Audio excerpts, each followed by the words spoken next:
Hello, my name is Dr. Rena Fektarovich, and this is a presentation about my British Renaissance Re-Attribution and Modernization series. I have a PhD in English. I taught college English, and I published a couple of scholarly books. Parts of the series have been published in scholarly journals, including Critical Survey, East-West Cultural Passage, and the Journal of Information Ethics. And this series changes the history of Britain and the world as it changes how publishing started in Britain and the West by reattributing the 303 tested texts to a group of 6 ghostwriters from this period. And the series is composed of 20 volumes. And the first of these is the one that explains the computational linguistic method that I invented for this study. And the method is composed of 28 different linguistic tests. That include a test for characters per word, syllables per word, and other elements that measure the linguistic characteristics of the signature of texts in comparison to each other.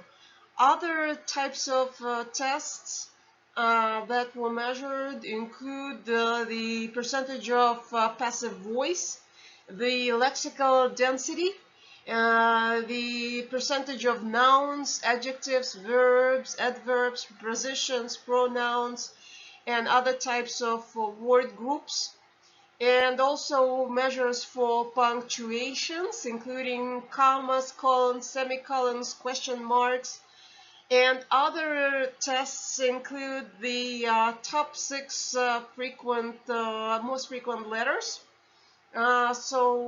Each author has certain vocabulary that they use and a certain words that they prefer, and all of this adds up to letters that are just more frequent in some writers versus other writers. This is a little bit easier to understand when you look at the top 6 most common words. There's a test for that separately as well. And words like I, me, as opposed to you, or he, as opposed to she, are more common with some writers than others.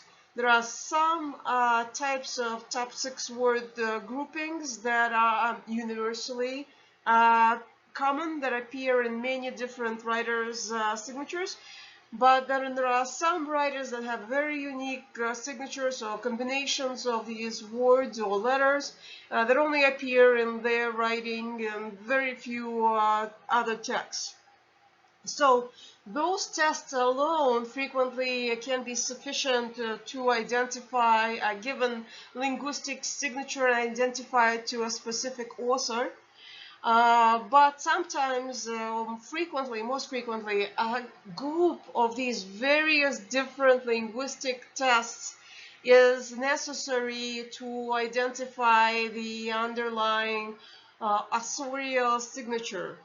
And so previous computational linguistic methods have only tested one of these, or the frequency or appearance of specific words. And that test alone is just insufficient, especially when the words being tested are not disclosed, and there is a shroud of mystery about how so many different tests can have all these different words compared. whereas my test is very simple and thus much more accurate, and all the data is fully disclosed on the GitHub for this series, and it simply tests for the most frequent words and assigns each set of the same 6 words category A, B, C, etc. And test if given texts match on having the same set of these 6 words or 6 letters or not. So the 27 the tests method includes these steps.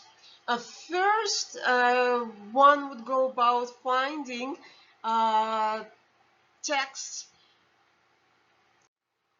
and there are several websites that have texts from the Renaissance and from the 18th century and from other periods, but the format that those texts are in frequently have some corruption, so those texts have to be edited and adjusted to make them suitable for computational testing.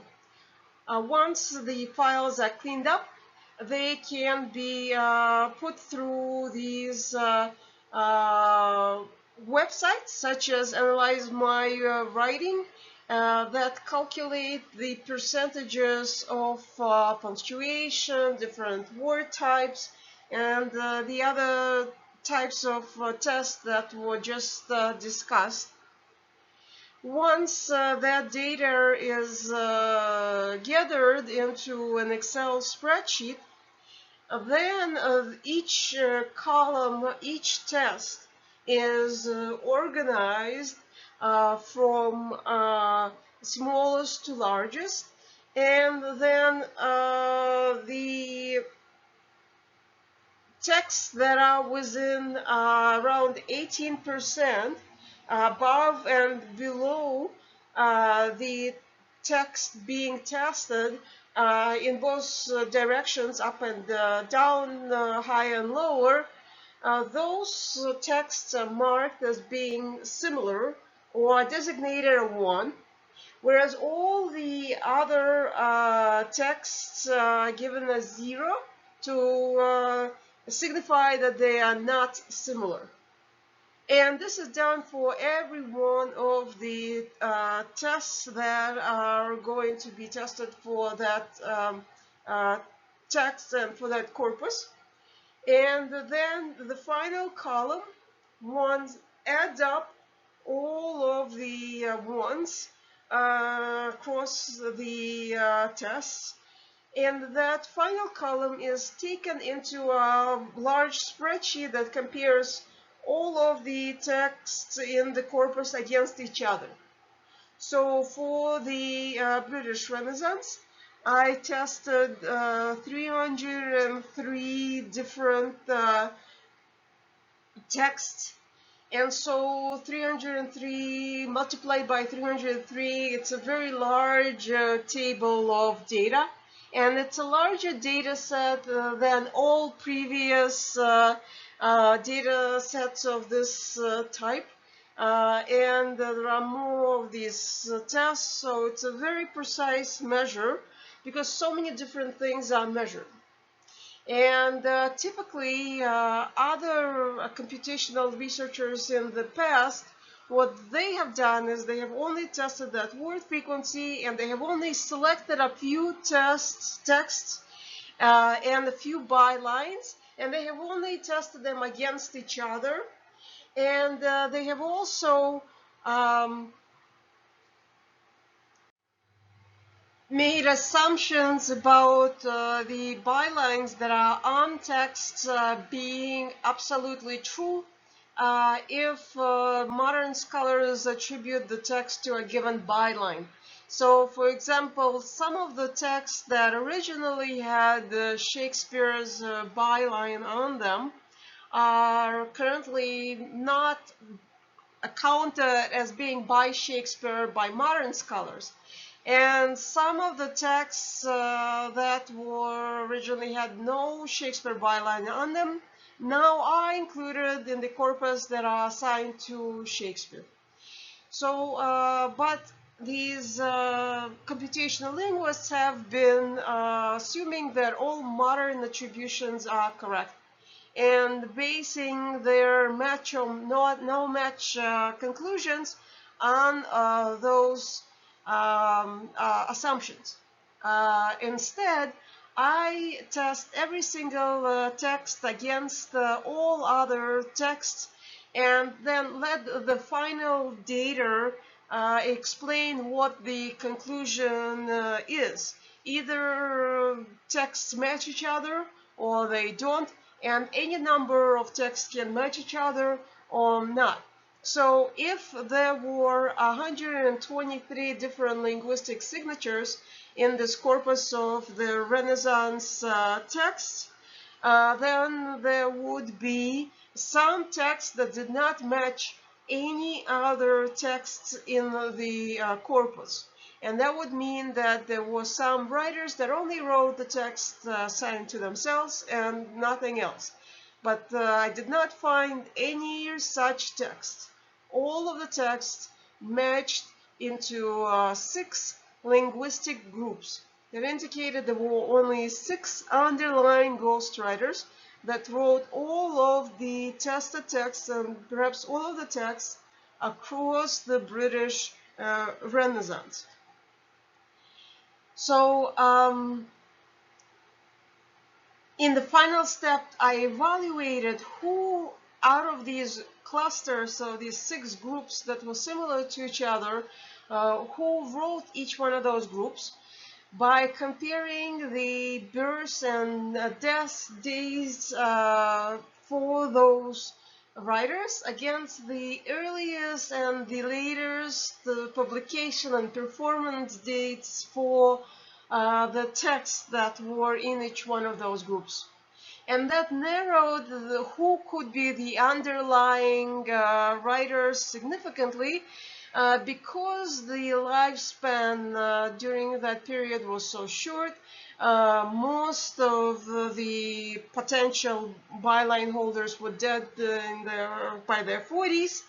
And so, unlike these ghostwriters, most of whom lived into the 70s, some into the 80s, well, some, at least one, died a little bit earlier in the 50s, but still, he lived longer than most of the other bylines in the group of texts that matched his signature. So this slide shows the William Byrd's group. And in addition to running the computational linguistic tests, I confirmed those findings by performing several other types of analysis to make sure that the linguistic data was correct. So I performed forensic financial tests when the financial data was available. And I checked the structural elements in these texts. And I also did some handwriting analysis.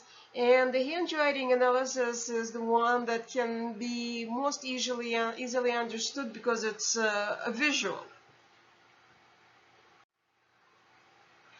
Then the Byrd group. William Byrd was a musician, a court musician, and he was granted a music publishing monopoly by Elizabeth I. And so his group includes all of the tested madrigal or music poetry songs collections. Some of the tested poetry match some of the other ghostwriters, but all of the musical books matched Byrd. So this page shows, this is William Byrd's handwriting in his own letter. And you can see how this handwriting matches the handwriting in the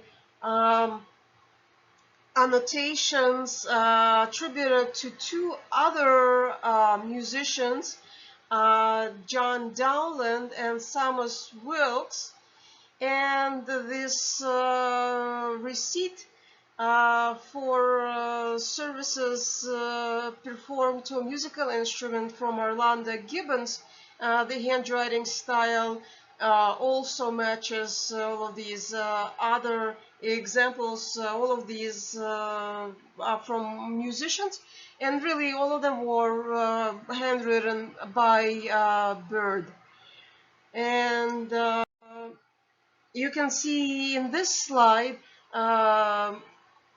some of the texts in the Bird group, including Shakespeare's the Shakespeare byline, the sonnets that were published in 1609, as well as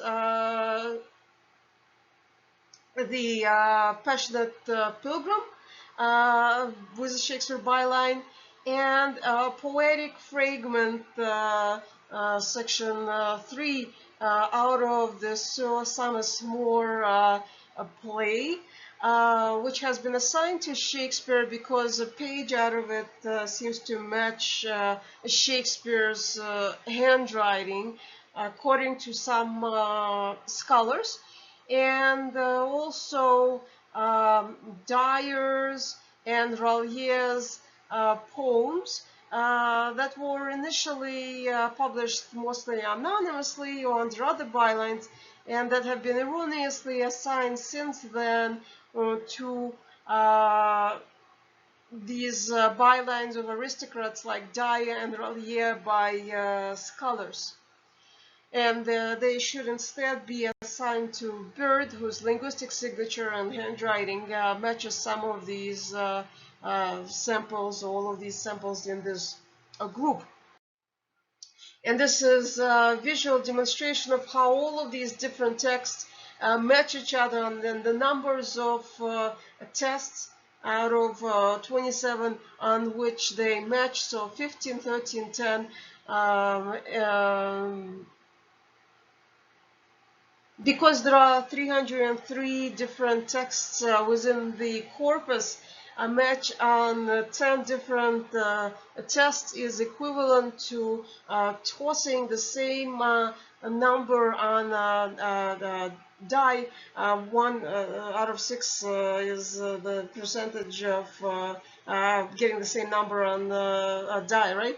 And so if you imagine how difficult it is to toss the dice and get the same number over and over and over again, 10 matching tests is a very high bar, of extreme absolute certainty that the texts were written by the same ghostwriter. And this is a slide that demonstrates William Percy's signatures and handwriting. And William Percy was an aristocrat, and his brother was imprisoned. After 1605, James I visited their a house, in a house that he granted to them. And William Percy wrote some plays under his own byline, and it is certain that he performed for James I a play during that visit, and shortly thereafter his brother, the Earl of Northumberland, was imprisoned, and his father was assassinated while he was in prison on sedition charges, and other members of his family were also imprisoned and executed. And so he had a political as well as a financial interest in both using pseudonyms and in ghostwriting for profit. And he appears to have gained a monopoly or duopoly for 2 troops in London starting in 1593. And so most of the plays that was staged in London after that the point were by himself and Johnson, who was his main collaborator. And Sylvester, one of the other ghostwriters who previously wrote plays, and some of the other ghostwriters that wrote a few plays, had very few plays staged after that point. And this diagram here shows some of the three of the six signatures that have been assigned to Shakespeare. And each one of the six signatures spells Shakespeare's name differently. And this is because if the names were spelled differently, there was deniability that if Shakespeare had been accused of not paying his taxes and also hoarding grain and several other crimes over which he was taken to court, or there were comments made against his bad behavior. And one of the ways he escaped this was by there being no certainty of who the Shakespeare was. If the names were spelled differently, there was some doubt if it's the same person or not. So this was how one of the ways I figured out that this had to be a pseudonym, Shakespeare had to be a pseudonym, is aside from the fact that here is John Shakespeare's, his father's signature supposedly, which is the same handwriting. There's William Shakespeare's signature. And there was also the Northumberland manuscript, which in the same handwriting showed the writer practicing writing different spellings of Shakespeare's name and also different spellings of Sir Bacon's name and some other pseudonyms. So clearly forging those different signatures, and the Northumberland manuscript was found in the Northumberland archives, and Percy was the brother of the Earl of Northumberland, so obviously it had to have been his manuscript. And also here you see this is a page out of the Sir Samus Moore manuscript that I mentioned earlier, the play that has been assigned to Shakespeare, because the handwriting seems to match Shakespeare's, some scholars have claimed, but really it matches William Percy's handwriting. And this is a slide that shows William Percy's text. He matched most of the tragedies from the Shakespeare byline, like Romeo and Juliet, and most of the numbered monarchs tragedies such as Henry V, Richard II, etc. And a few of the comedies, but mostly he matched the tragedies within the Shakespeare byline, and he also favored tragedies and under some other bylines. But he also wrote some comedies or farces. Under his own byline, Percy published one poetry collection of sonnets in 1593, right when he was granted the duopoly over the stage in London. And he also wrote 6 plays that had his name on them, his own name, and that were never published during his lifetime, which 5 of them I translated in this series. And they are extraordinary plays because they explain how he viewed his own tragedies and how they satirize or over academize or and over analyze his own formulas for tragedy. but I'll mention that a bit later. And so he also worked under other bylines, primarily of bylines like William Rowley and George Chapman, or those that worked within the theater and had managerial positions within the theater, and so he appears to have had the monopoly control over the theater by using these different pseudonyms for ghostwriting and also for managerial positions that supervised what plays would be chosen to be performed and other elements that helped him profit. And these are the handwriting samples from Richard Verstegen, one of the other ghostwriters. And so this document is a letter from Richard Verstegen himself.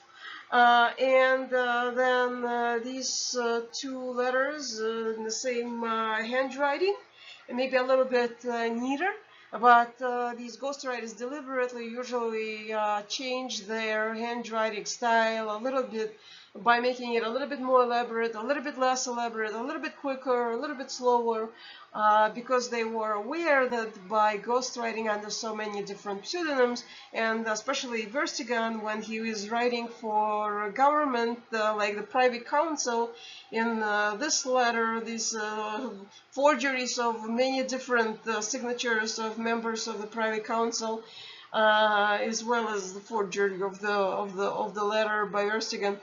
And this is a letter, WR stands for Walter Rallier, and I believe this is him writing from prison. So legal correspondences, that was significant for ending Rallier's life. Um, he was executed, and so these forgeries are quite meaningful for the history of Britain. And this is a diagram of the number of tests on which different texts within the Verstegen's linguistic group matched each other.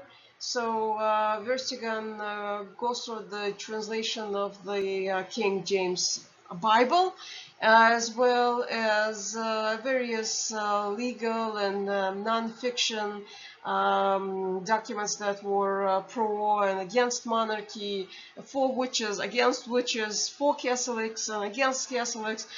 He thrived on writing on all sides of these different political debates and theological debates. Because that's how he made money. When there was controversy, people needed to defend themselves if they were accused of something, or they needed to defend their positions, and so then he would ghost write for the other side as well, and he would make more money by doing so. And this is a diagram of some of the top 6 phrases that reappear within the Richard Verstegen's group. I tested for the top 3 word phrases, but I did not have a quantitative test for these. These were just used to check if there were any unique revealing patterns within these phrases. So in this case, of the church is a phrase that only appeared in Richard Verstegen's text and in none of the other linguistic groups within the corpus of 303 texts. And so it appears in the Marplate tract, which were rebellious anti-government pamphlets, and also appeared in Samus Nash's Alman Perret, which was also a rebellious text, but it also appeared in some less rebellious texts, like in Bancroft's sermons. Bancroft was credited with ghostwriting the King James Bible translation because both of them were done because it was done by Verstigan, so that's why the linguistic signatures match. And this is Gabriel Harvey's signatures and handwritings in his different texts. This is his notes. There are many annotations, and his handwriting is firmly established. Then this is Edmund Spencer's handwriting that matches. And this is a slightly more elaborate and slower form of his handwriting. In his letters that he wrote for Queen Elizabeth, they matched linguistically as well to Harvey's style. Harvey goes through the tested Elizabeth's letters, while Verstigan goes through the speeches that Elizabeth gave that were published. And this is a diagram that shows the numbers of tests on which the text and the Harvey's group match each other. And so Shakespeare's funeral elegy and the rape of Lucrece texts that Harvey goes through, as well as his own texts that were tested, and Amelia Bazzana, she's a female poet. I hoped that she was one of the ghostwriters, so I hoped that she had written her own work, but it turns out that her poems match Harvey, and she wasn't born yet, or she was under 10 when Harvey began publishing, and so she couldn't have been the ghostwriter behind this group. And Harvey also goes through the Edmund Spencer byline Fairy Queen and some of these other great poetic and scholarly texts from this period. And this is Sylvester's, Joshua Sylvester's handwriting samples. This one is his own letter with his signature that he wrote to James I, to King James. And you can see that he did not do much to change his handwriting when he was writing under other bylines, unlike some of the other ghostwriters that were a little bit more disguising. So you can see that his handwriting obviously matches George Peele's signature and letter, and as well as both Philip Sidney's and Mary Sidney's. It's obvious that, especially in this case where members of the same family have the same handwriting, it's obvious that there was a ghostwriter working under these different bylines. And this is a cluster of text within Sylvester's group that includes text assigned to Summer Sludge, Joseph Hall, Robert Greene, and as well as some anonymous texts and Shakespeare byline Venus and Adonis, which I believe was the first text which included the Shakespeare byline, but only after the introduction or the preface and not on the book as a whole. So it's possible that Percy might have ghostwritten that preface, while the book as a whole was anonymous to begin with, and Sylvester just hadn't claimed it as his own then or later. And all of these different texts matched Sylvester's own works that include Woodman's Bear that was translated in this series. And this is a slide that shows the similarity of the same handwriting being used in Ben Jonson's letter. This is Ben Jonson's signature. He was another one of the 6 ghostwriters, and also John Donne's letter. And there are other stylistic signature elements in these handwritings that are similar, like this lines, these crossed out lines that Johnson used and various other elements that match. And linguistically, Johnson's poetry matched, or Johnson's plays matched John Donne's sonnets that were tested linguistically. And this is a diagram of the some of the texts within Johnson's group of texts. They include a few works, plays by John Fletcher, the Fletcher and Beaumont byline, as well as Johnson's own self-attributed plays, and plays under the Middleton byline. And Johnson was the main comedian behind the Shakespeare byline, with works like Merchant of Venice, As You Like It, Julius Caesar, and these other texts. And so the series includes 20 volumes, and it's divided into 3 or 4 parts.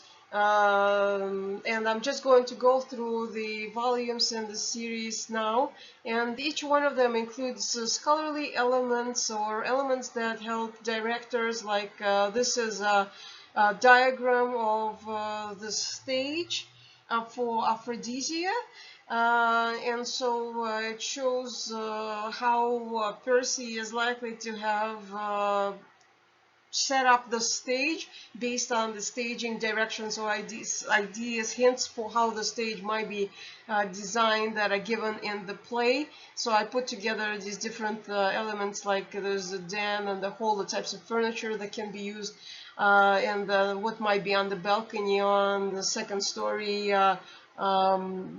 The original stage would have had a balcony in the somebody wants to stage it traditionally, they would use a similar stage setup, versus they can also put all of the elements on a single stage or change stages around, and I give information on staging as well as various other scholarly elements and the questions for discussion for students, and various other types of tools that can be used by teachers in literature and creative writing classes, as well as in directing and performance classes, or to stage and perform some of these plays that are included in the series.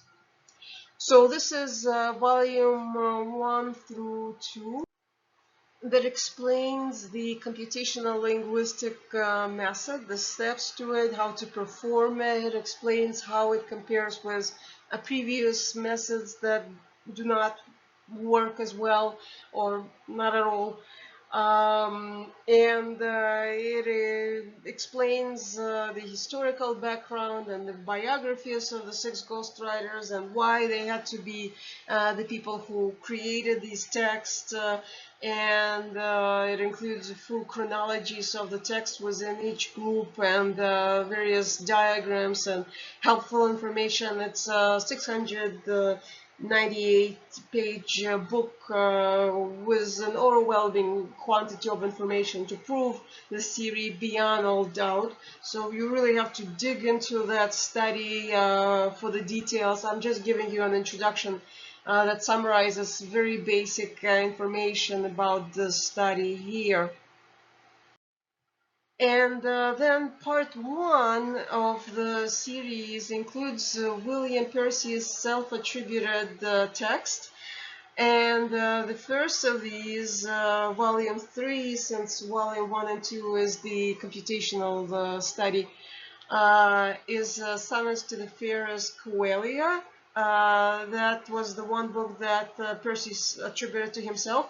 And the 3 letters that had Percy's signatures, translation of them from early modern English into modern English, and with explanations and extensive annotations and various other content designed to help students and curious readers to learn more about the writer and these works as works of literature.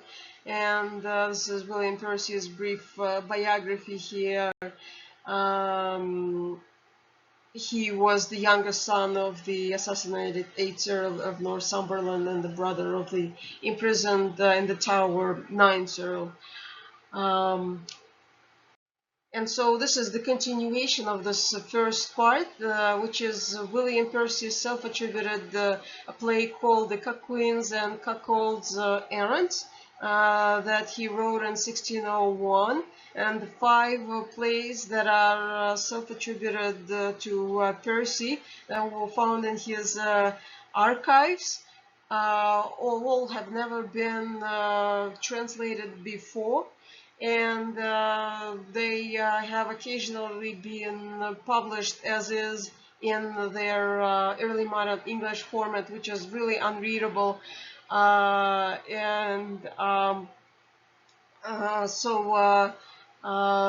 This is the first time they're being presented in a format that is designed for students as opposed to for specialist scholars in this field.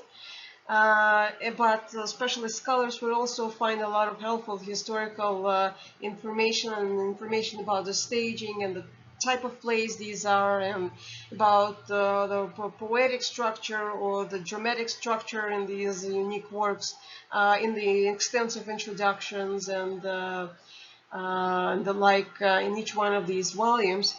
So this particular work is an anti-warfare, anti-marriage, and pro-free love closeted satire, where there are so many people being cuckolded and so many love interactions and crisscrosses that is just a farce that just makes fun of love, and it's just a very pleasant story to read.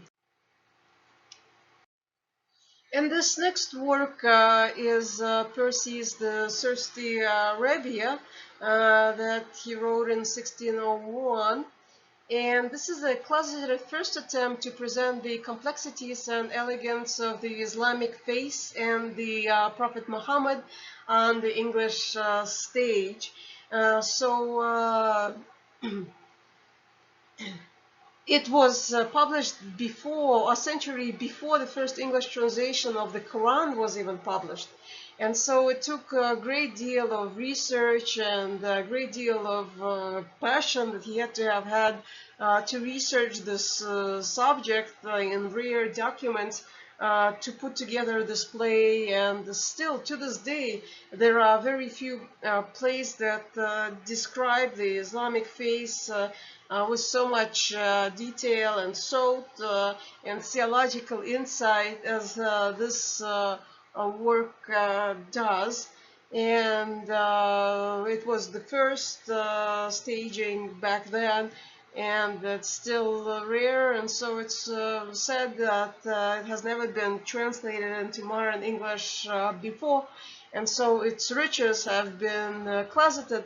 This is the one play that has been published in the early modern English format, I believe by Rodgage.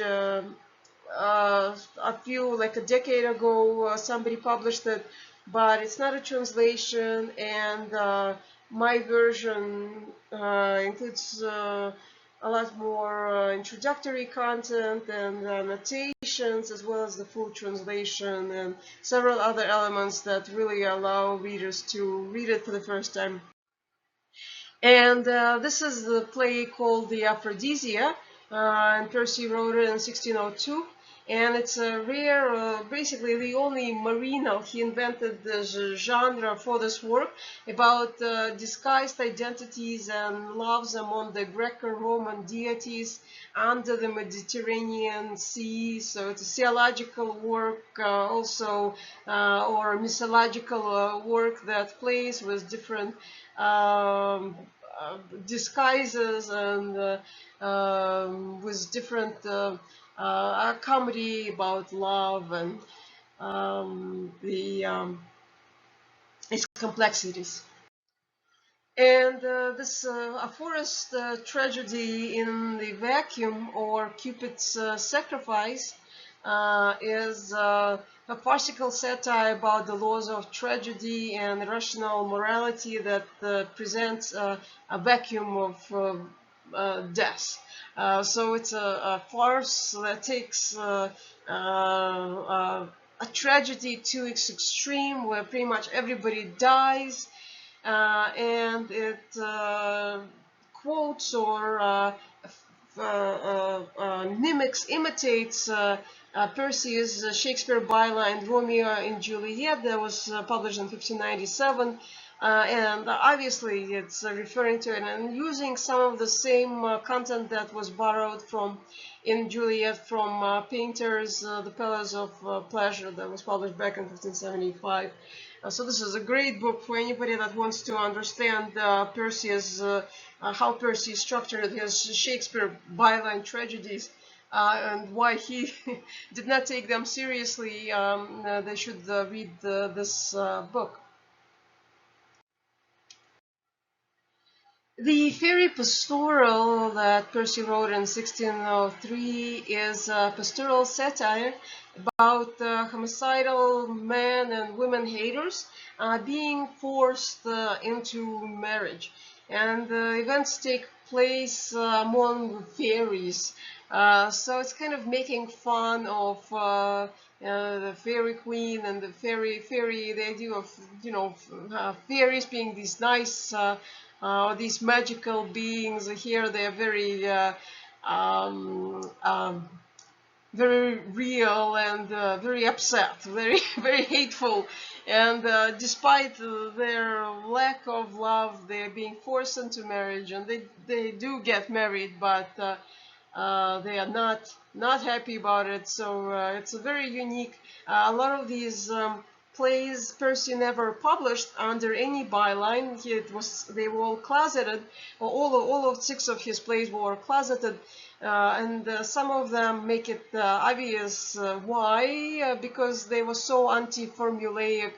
Or they broke all the rules of society, and you're supposed to be pro-marriage, and you're supposed to be encouraging of love, and you're supposed to have all of these different moral ideals when you're writing, and these plays break most of those rules and just go in surprising new directions, which I think is much better for a writer or for work of fiction.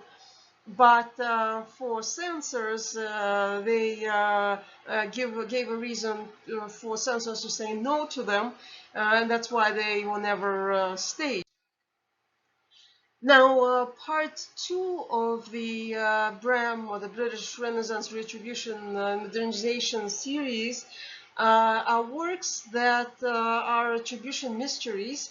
So works that were initially anonymous or attributed to other bylines, but that my linguistic method reattributed to different ghostwriters. So the first set of these were all ghostwritten by Percy, and but under these other bylines. So this first one had the AM byline, which has been assumed by most to refer to Anthony Munday.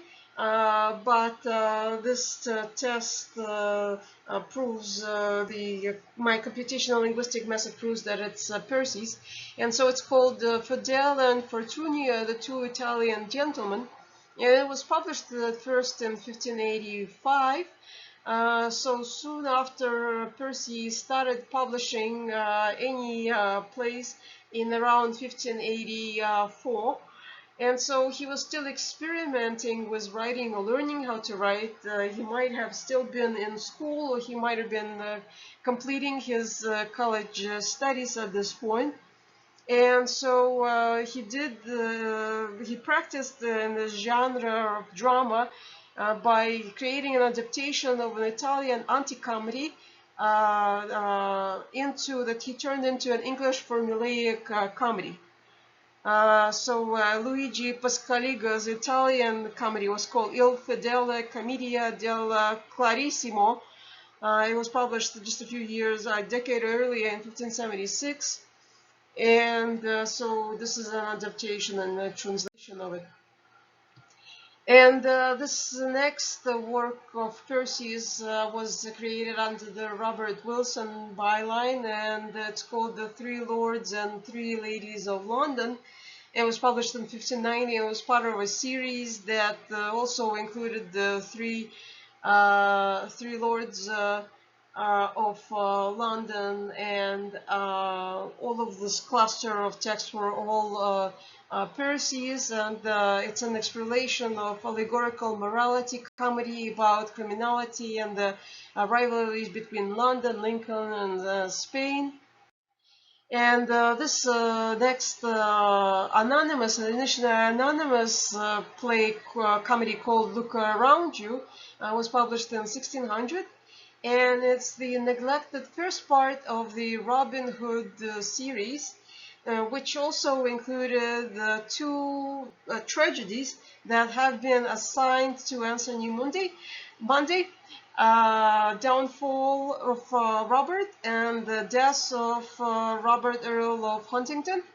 And all this whole cluster of plays was ghost-written by Percy, and it mentions the Northumberland, the members of Percy's family, and there are several other pieces of evidence within the text that prove Percy's authorship, in addition to the linguistic evidence that matches it. And I explain it in the annotations and the introductions.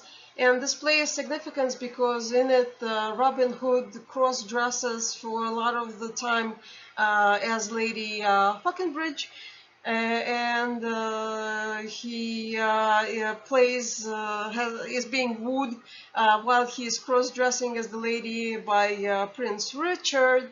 And so there's gender bending and homosexual suggestions in this plays, and this is the reason this comedy has not been acknowledged despite the plot and various other intersections. It obviously is the first part of this trilogy, but scholars have not acknowledged its link to the other works because of this cross-dressing and various other transgressive elements in this play. And it should be, as it obviously is. And then, because I wanted to explain in detail how Percy was the ghostwriter behind most of the Shakespeare byline tragedies, I found it necessary to include Hamlet, the first quarter of Hamlet, in the series that was published under the Shakespeare byline, because the 1603 first quarter has not been translated in full before into modern English, unlike the second quarter or the first folio versions that have been. This censored satirical or bad version of the classic features a homosexual affair between Hamlet and Horatio, and Phileas is deflowered to feign heterosexual normalcy in this version of the plot. Unlike in the other plot where these themes are drowned out and faded, and Hamlet does express some interest in Ophelia in the later version, whereas in this version he shows no interest in her. And in the conclusion, Horatio nearly kills himself when he sees that Hamlet is dying, before Hamlet stops him and insists that he does not kill himself. So the love Horatio has for Hamlet is obvious and blatant. And so the introduction and other sections in the book explain all of these different curious elements. Nobody and Somebody is Percy's anonymous play that was published in 1606, and this is a comedy that juxtaposes fame with anonymity and tyrannical abuse with peer governance. and it is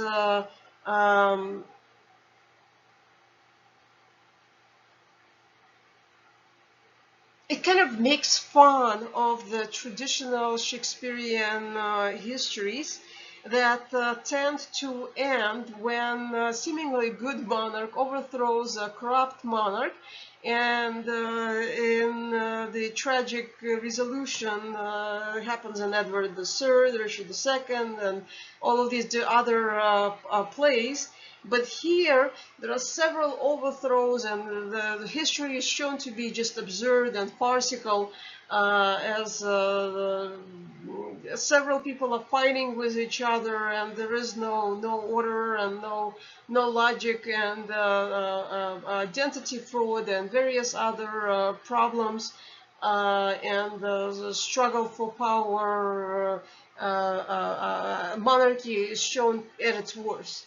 And this play also has never been translated before, and it's a very interesting play that deserves to be read in classes, unlike some of these Shakespearean tragedies that show propagandistic pro-monarchy perspective.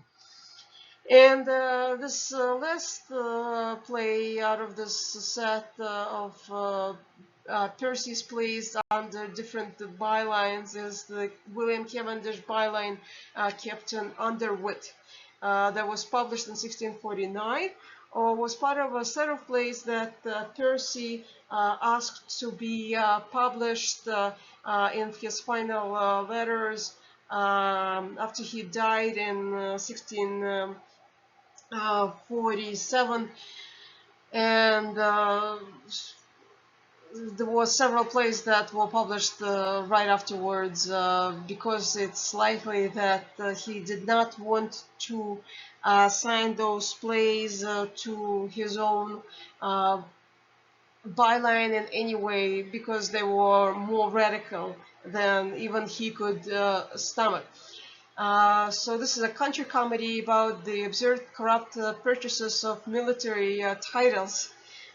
So the captain pays somebody to become captain without any military experience, and he attempts to read the Shakespeare books, or has kind of a Don Quixote echoing attempt, but it's more corrupt because he attempts to pay somebody to make him a good military commander, but Captain Segberry instead just gets drunk with him, and just a farce about corruption in the military.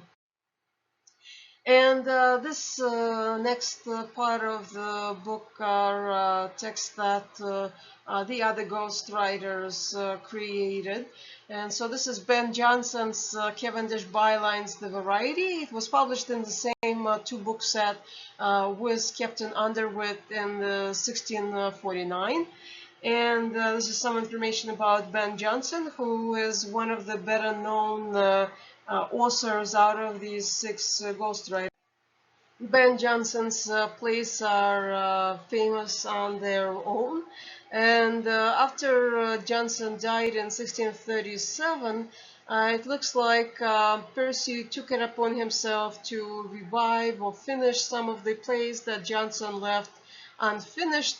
So the Variety has a secondary signature that's Percy's, and some of these other later plays are have some of Jonson's signatures, with Percy being the primary, like Captain Cavendish.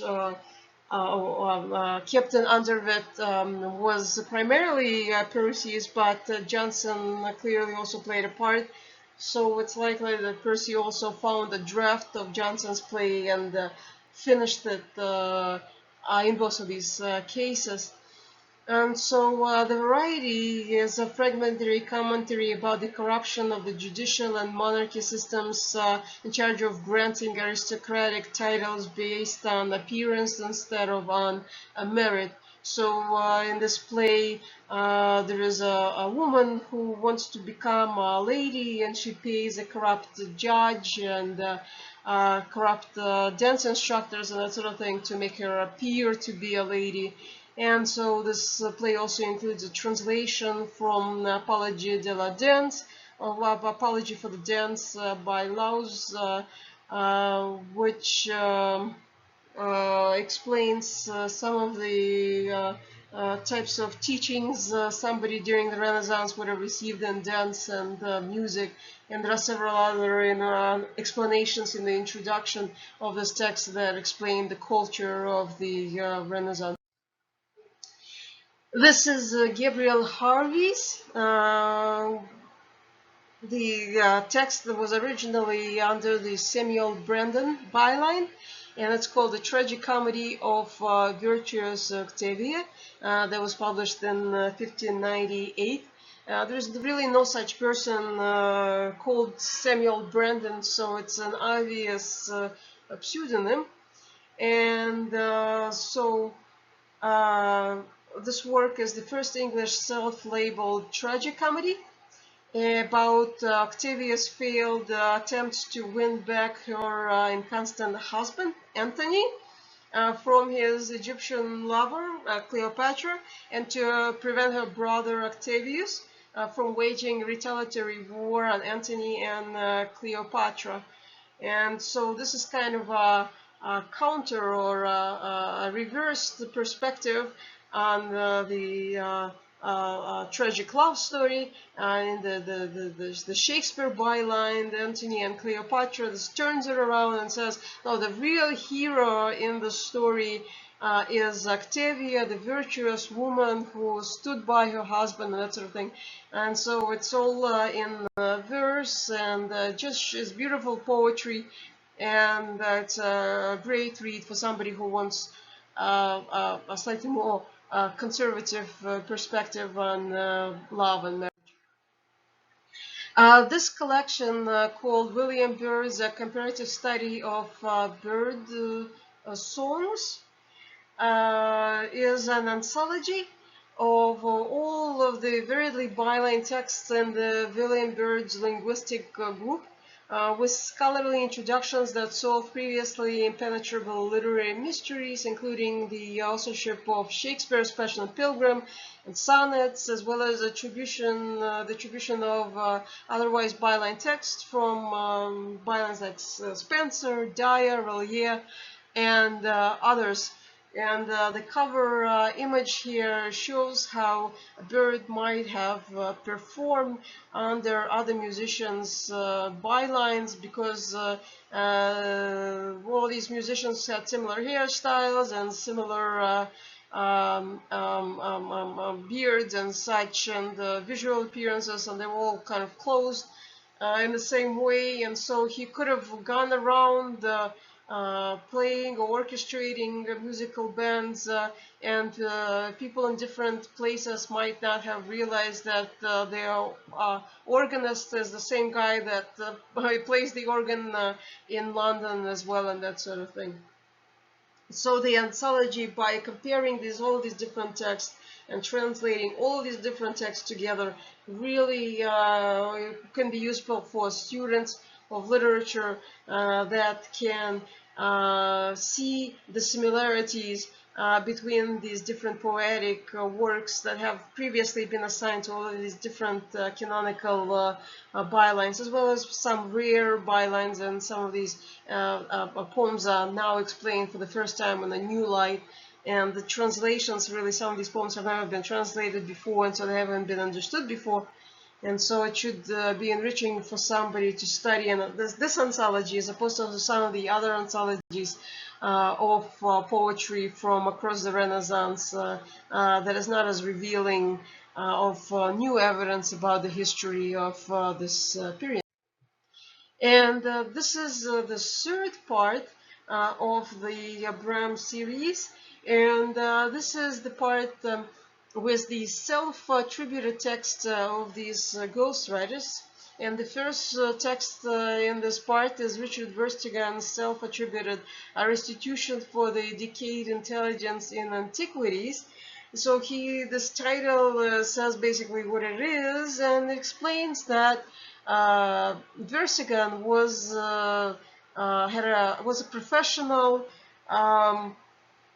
forger or a goldsmith. He was certified as a goldsmith, so he knew how to coin gold, and that's what he learned his use. And he also studied in college, and so he was both an academic and he was also a forger, and so he combined those skills to forge some antiquities. And some of these have been partially uncovered before because he forged some texts by translating texts out of Latin, biblical text, into Old English.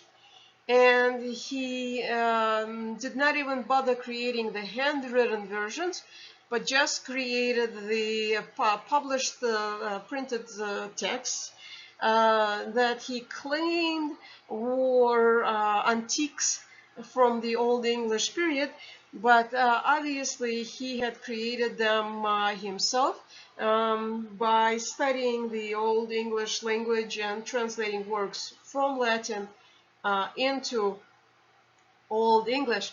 And so this book is significant because it is the first Old English dictionary.